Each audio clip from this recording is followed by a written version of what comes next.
Hi everyone, Bruce Nolan here with Rhyme Signatures, the nerdiest music review this side of using the literal power of God to part your $2 tomato soup to the shock and awe of a bemused waitress. And today we're going to be doing a review of the new Voyager album, Fearless in Love.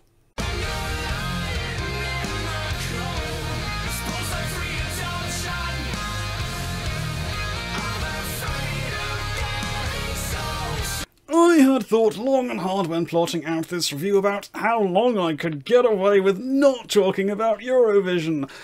The answer, it seems, is apparently not very long indeed, but let's be real, this was inevitably going to form a fairly substantial part of the discourse around this album, for better or for worse.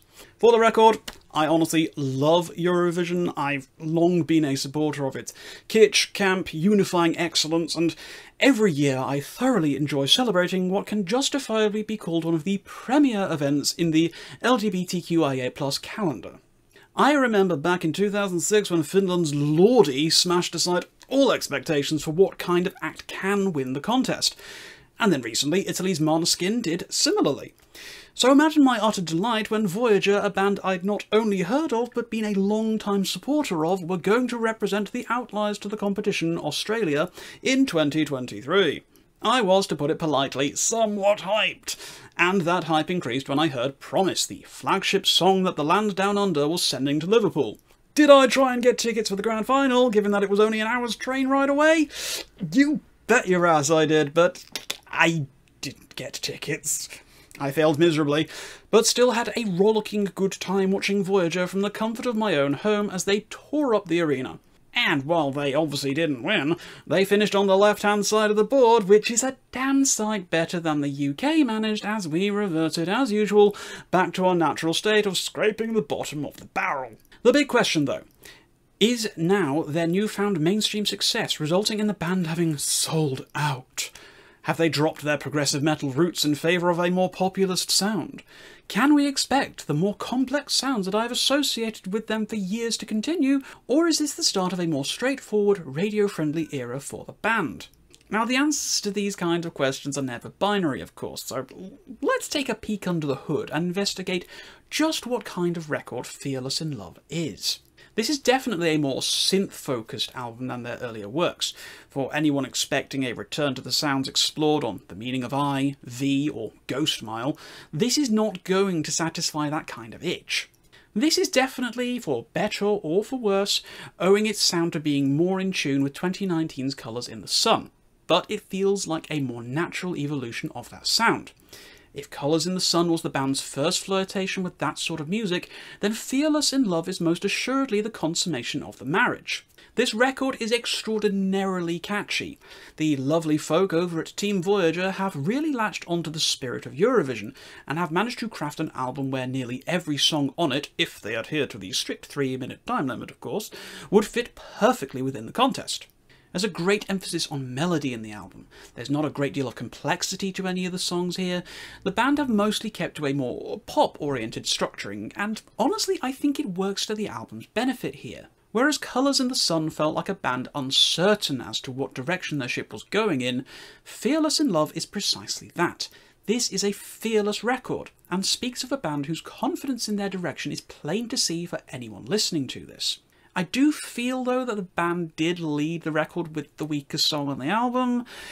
The Best Intentions is a perfectly fine song, but I don't know, I just didn't quite get the vocal hook that they were going for. I felt the lyrics were a little awkward, and there was a certain musical thinness to it all, neither dedicating itself to the more synthy route, nor committing back to their semi-genty guitars. It, however, is all water under the bridge, though, when the rest of the songs on this album keep firing out banger after banger. Prince of Fire has some of the best hooks on the album, managing to hit that sweet spot between technicality and accessibility beautifully.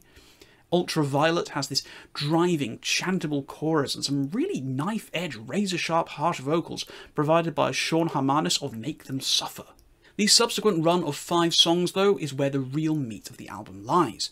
Dreamer, The Lamenting, Submarine, Promise and Twisted are all certain to go on to be live staple classics for the band. Dreamer is one of my favourites off the album and was the band's first attempt at Eurovision stardom, but it tragically fell short of Australia's selection back in 2022, for shame. For my money, this is a bigger banger than even Promise is, and I honestly believe that this could have easily netted the band a top 5 spot in the contest. The 8-bit synths, the simple but catchy vocals, the infectious groove and fist-pumping addictive chorus, man, it is my song of the summer without a doubt. I especially like how much Danny Estrin sounds like Spandau Ballet's Tony Hadley on this one. Submarine is perhaps the proggiest song on the album, giving some real shades of Devin Townsend, particularly in the latter half, but still sounding distinctly Voyager. There's a great sense of upbeat positivity to the whole thing, drenching the listener in good vibes and energy that you could practically cut with a knife. Promise is Promise. Man, if you haven't heard this one yet, you are in for a treat. It is pure Eurovision energy and fits perfectly on the rest of the album, giving that sense of reassurance that the song was written for the album rather than the album being written for the song, if you know what I mean. If you get the chance to see these guys live, I am extremely jealous because you just know that everyone in the audience is going to explode when that chorus kicks in. Twisted is another firm favourite for me, once again giving some really 80s sounding new wave keyboards, blended beautifully with these crunching, meaty, swaggering guitar riffs. It's a masterful blend of opposing styles that works incredibly well, and once again, as is becoming common on the album, has an absolutely fantastic vocal hook in the chorus. The final trio of Daydream, Listen and Gren Fearless in Love round out the album brilliantly, continuing the trend of the earlier songs by having this really excellent balance of their progressive metal roots but embracing their accessible side that's really been brought out by the world's spotlight being pointed onto them. By the time the record plays out, it's hard not to feel a warmness and enthusiasm from a band who's finally started getting the attention they've always deserved. So what else can I say about Voyager's Fearless in Love? I honestly had an enormous amount of fun with this album, and while I was initially a little disappointed that we haven't had a continuation of the band that I first fell in love with The Meaning of I, how could I possibly be mad about it when the whole band seemed like the most lovely of people, and they have clearly had the times of their lives recording this album. This is my summer record. This is the accessible, easy to digest, easy to enjoy music that I can keep pressing the repeat button on. I can keep putting this on around my normie friends and not have to worry that they're going to get mad at me again for putting on a 17-minute long song with obscure instrumentation that sounds abrasive and out of tune to the ill-educated ear. Is this a great prog metal album? No. This is honestly only really tangentially progressive, with only glimmers to the band that they once were. But this is a great synth metal album. It's unashamed, it's full and satisfying, and it's a whole heap of fun from start to finish.